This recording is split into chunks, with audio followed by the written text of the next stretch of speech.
ಕೇಳ್ತಾ ಇದ್ದೆ. ಹೇಗೆ ಹೇಗೆ ಅವರಲ್ಲಿ ಮಾತಾಡ್ತಿದ್ರು. ಯಾಕೋ ಒಂದು ಕಿವಿ ಕೇಳಿದ್ರೆ ಸರಿ ಆಗೋದಿಲ್ಲ ಹೇಳಿ ಎರಡೂ ಕಿವಿಯನ್ನು ಹೀಗೆ ಮಾಡಿ. ಅಯ್ಯೋ, ಯಾಕೆ ನೀ ಕೇಳುವುದು ಎಲ್ಲೇ ನೀನು? ಓ, ಇಲ್ಲಿ ಮತ್ತೆ ಕಿವಿ ಕೊಟ್ಟೆ ಹೀಗೆ ಕೇಳಿದೆ. ಅಲ್ಲಿ ಮೂರಿದ್ರಪ್ಪ. ಮೂರು ಜನ ಇದ್ರು. ಯಾರೇ ಮೂವರು?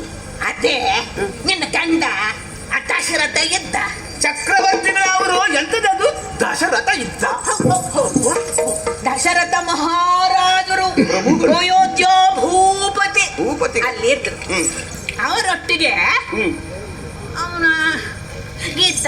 ಈ ಗಡ್ಡ ಬಿಟ್ಟಿರ್ತಾನಲ್ಲ, ಬಿಳಿ ಗಡ್ಡ, ಇಷ್ಟು ಉದ್ದಕ್ಕೆ. ಅಂತ ಗುರುವೇ ನಿಮ್ಮ ಗುರು ಅನಿಷ್ಟ ಅಂತ.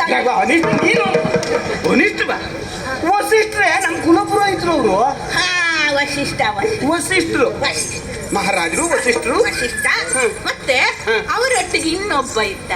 ಯಾರು ಯಾರು ಅದೇನೆ ಸುಮ್ಮನೆ ಮಾತಾಡ್ತಾ ಇರ್ತಾನಲ್ಲ, ಮಂತ್ರಿ.